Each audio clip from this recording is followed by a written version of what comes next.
Hey everyone, welcome back to the Deep Dive. Today we're going to be taking a look at something a listener sent to us about collective superintelligence. Can we actually create a supermind?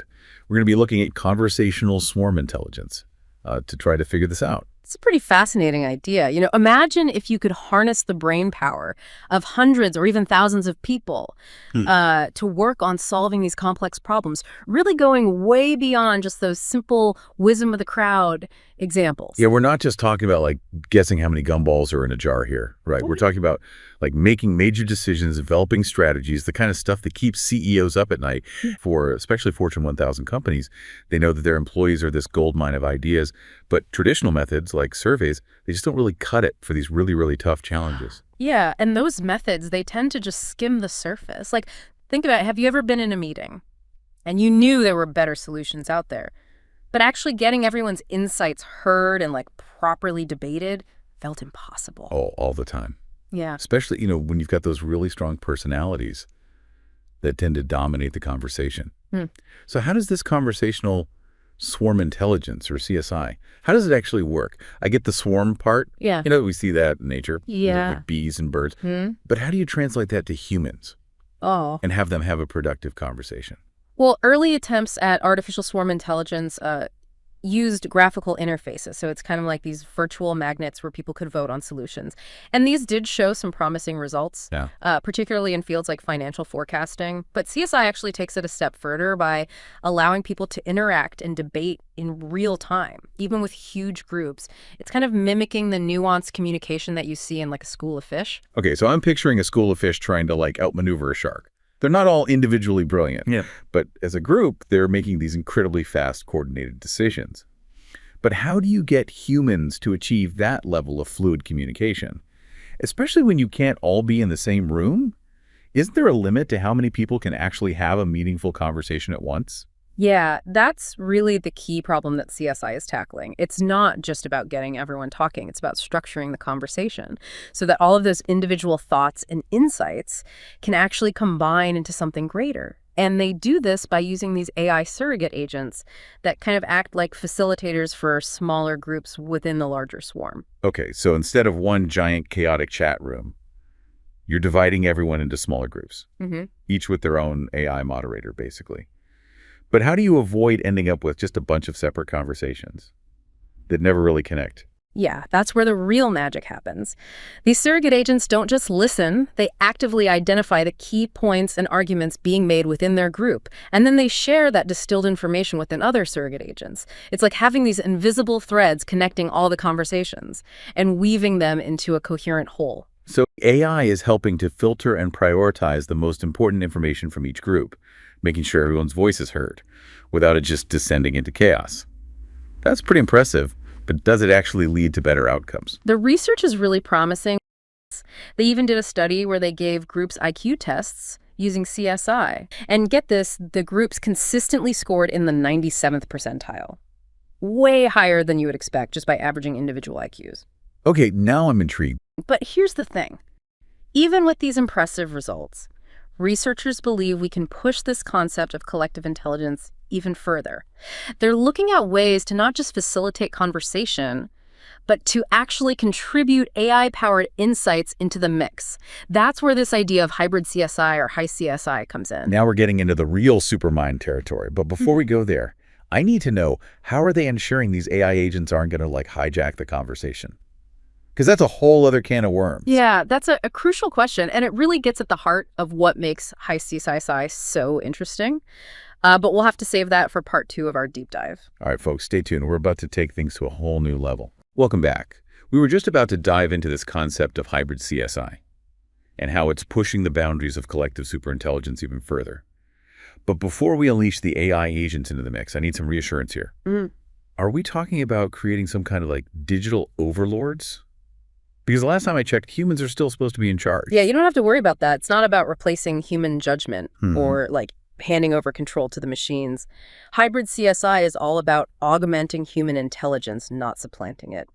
These AI agents, which are called contributor agents, they're designed to act as partners in the conversation by providing valuable information and diverse perspectives that can help groups make better decisions. Okay, so It's like having a super smart research assistant at your fingertips, able to instantly pull up relevant data and offer insights that might have been missed otherwise. But how do we ensure that those AI insights are actually helpful and not just adding noise to the conversation? Right. So that's where the design of these contributor agents is key. They're not just randomly spouting off facts or trying to take over the discussion. They're built to be context aware, meaning that they only contribute information that's relevant to the specific topic being discussed in their subgroup. It's like having an expert consultant who only speaks up when they have something truly valuable to add. That makes sense. And I'm guessing they've actually tested this hybrid CSI thing out in the real world. Yeah, so they've done some fascinating studies, actually. One that stands out used hybrid CSI for fantasy baseball. Fantasy baseball. Yeah. Seriously. What does that have to do with solving world hunger or developing new technologies? Okay, just bear with me for a second. It's actually more relevant than you might think. So fantasy baseball requires a combination of expertise, strategic thinking, and data analysis. Plus, people are super passionate about it, so you get a really high level of engagement from the participants. It's a great model for studying how hybrid CSI can improve complex decision-making in a real-world scenario. Okay, I'm listening. So how'd they set up this experiment? So they had groups of 25 fantasy baseball fans use the CSI platform to manage their teams. Each of the smaller subgroups had a human manager, but they also had an AI contributor agent that was providing real-time stats, player performance data, and other relevant insights. So it's like giving each team a super-powered scout, but one that never sleeps and can analyze mountains of data in an instant. Did it work? The results were pretty impressive. So the teams that were using hybrid CSI, they consistently outperformed those without the AI assistance. And what's even more interesting is that a large majority of the participants reported that the AI agents significantly improved their decision-making. They weren't just a distraction.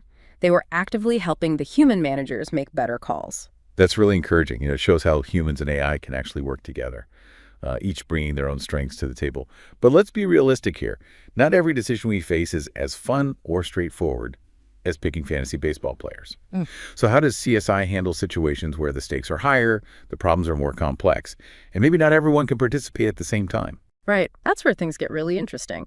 Researchers are already exploring how CSI can be scaled up to handle even larger groups, incorporate real-time video conferencing, and even enable asynchronous participation. Imagine a world where you could have a truly global conversation, tapping into the insights of thousands of people, all contributing on their own time, without the limitations of time zones or scheduling conflicts. Okay, now my mind is officially blown. Asynchronous participation in a real-time conversation. How does that even work? It sounds like we're venturing into the realm of science fiction. I know it might sound kind of futuristic, but the underlying principles are surprisingly intuitive. So instead of everyone trying to participate in one giant continuous conversation, CSI divides the participation into sequential batches, kind of like a relay race for ideas. A relay race. So are we all passing a virtual baton or something? In a way, yes. So the first batch of participants, they would engage in a synchronous CSI session, just like we've been discussing. But here's where it gets interesting. When that second batch joins, they're not starting from scratch. They're actually joined by time-based surrogate agents that represent the key insights, arguments, and perspectives that were generated by that first batch. So it's like the first group is briefing the second group, but with the help of AI to make sure that nothing gets lost in translation.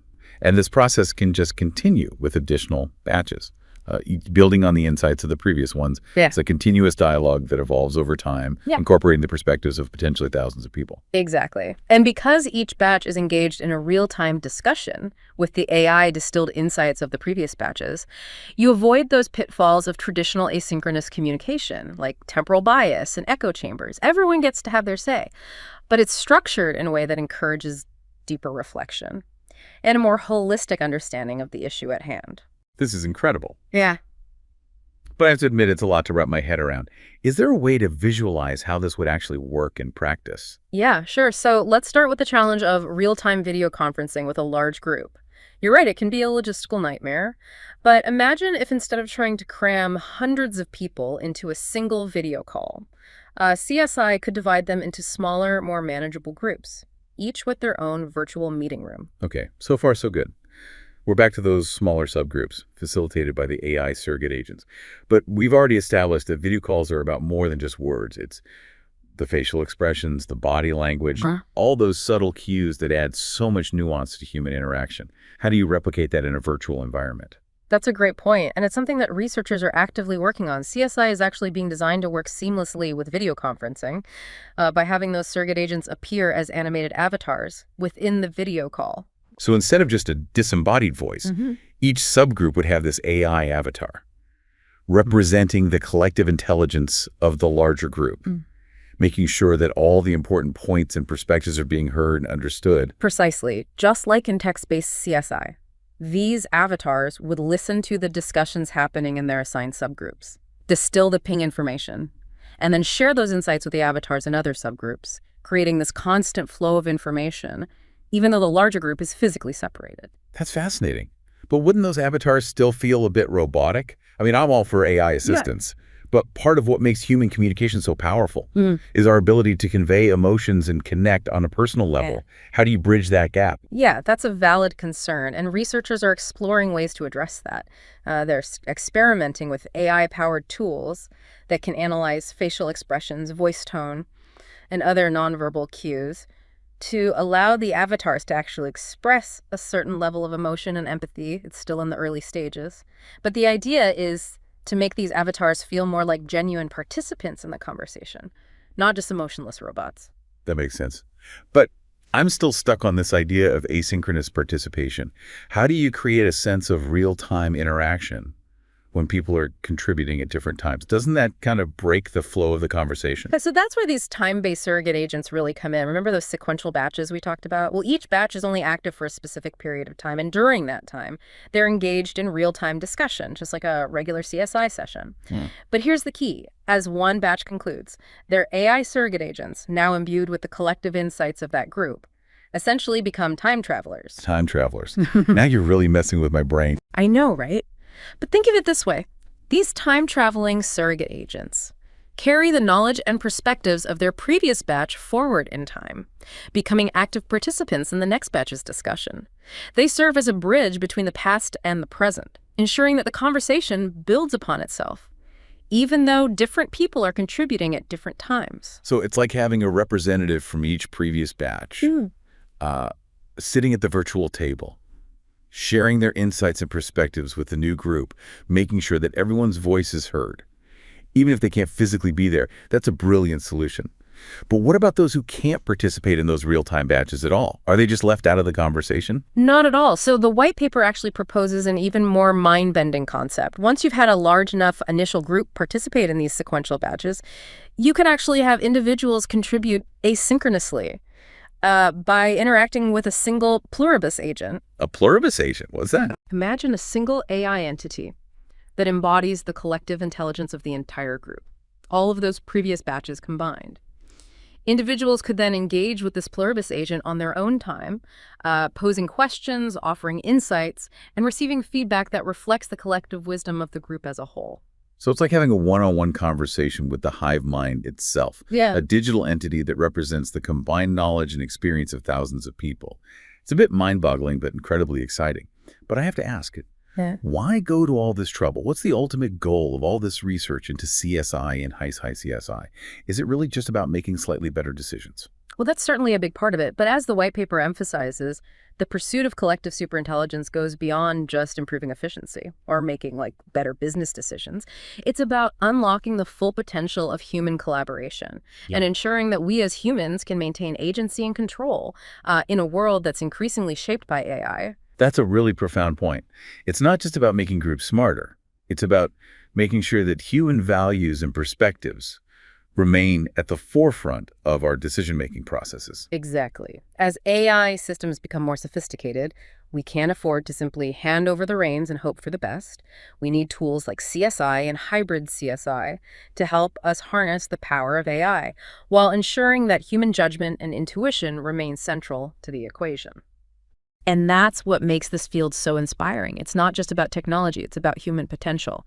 It's about what we can achieve when we work together, guided by shared goals and empowered by these advancements in AI.